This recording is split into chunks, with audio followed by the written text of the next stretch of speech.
Lagot kayo. Puspusan na ang paghahanda ng Philippine National Police Academy sa mga magsisipagtapos bukas. Sa tala ng PNPA, mahigit 200 kadete ang matagumpay na magmamarcha. Bitbit ang karangalan ng akademya. Si Julius Isamburo ng ating tagapagbalita. Magbubunga na ang matagal na pagsasanay ng PNPA Mandilaag Class of 2014 o Mandirigmang may dangal at isipan laan para sa bayan. Kaya todo na ang ginagawang paghahanda ng Philippine National Police Academy para sa araw ng pagtatapos ng mga kadete. Ayon kay Major Richie Yatar, isa na dito ang graduation ring hop na tradisyonal lang ginagawa sa PNPA. Ito yung rights of the ring. Binibigyan nila ng halaga yung ring, yung ball ring. At yung mini ring na yun, yung ball ring na yun, yun ang nagre-represent, katulad ng suot ko. Ito yung kaparehas ng suot ng bawat isang graduate ng PNPA. Tunay na isa kang graduate ng Philippine National Police Academy at kasama dito yung mini ring. At ngayon, binibigyan pagpupugay ng ating mga kadete, yung kanilang mga parents, at traditional po ito. Mula nung naumpisahan po yung Philippine National Police Academy, pinakaunang graduate natin, meron na po silang ring na tinatawag. Nasa kabuuang 202 ang mga kadeteng magsisipagtapos sa PNPA. Ilan sa mga ito ay nasa edad 20 hanggang 26. Ito ay bilang paghahanda sa mga susunod na lingkod bayan, mga pulis ng PNP, pamatay sunog ng BFP at mata ng BJMP. Naging bahagi kami ng paghubog sa kanila. At nakikita ko yung nandoon sa kanila yung idealism, nandoon sa kanila yung pagsisikap na matutunan lahat ng mga tools na kailangan nila sa labas. At magbigay sila ng totoong serbisyo sa ating mga kababayan sa labas. Nakapanayam ng inyong telebisyon ng bayan ang top 1 ng Class Mandilaag na si Police Cadet Glenn Tabo Santilices na nakakuha ng Presidential Campilan Award. Dito siya ay nanawagan sa kanyang kapwa magsisipagtapos na sana huwag kalimutan ang mga asal na natutunan sa loob ng akademiya dahil sila mga susunod na ang siyang inaasahang magsiservisyo sa taong bayan.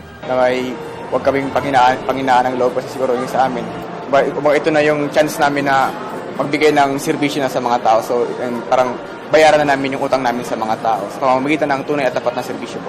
Hindi kami magiging parte ng problema, kung hindi kami ay magiging parte ng solusyon po. Proud na proud naman ang kanyang magulang, lalo na ang kanyang ama na isa ding pulis sa nakamit na tagumpay ng kanilang anak sa halos 4 na taong hirap at pagsubok sa loob.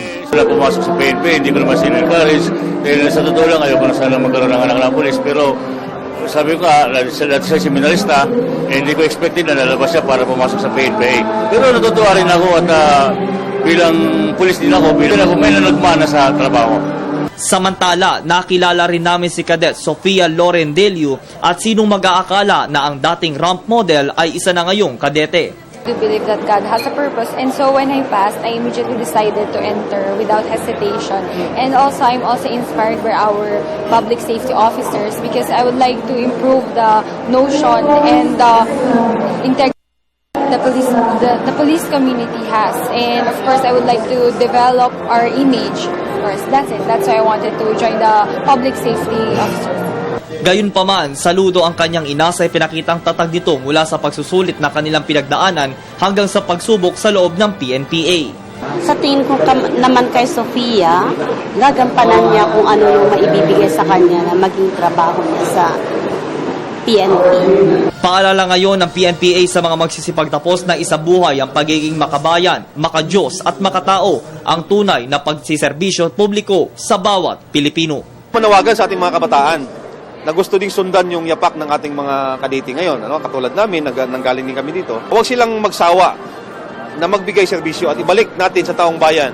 Kasi sila ang nagpaaral sa atin. Kailangan nating ibalik ang tunay at tapat na pagsiservisyo sa kanila. Mula sa Silang Cavite, para sa Telebisyon ng Bayan, ako si Julius Isamburo.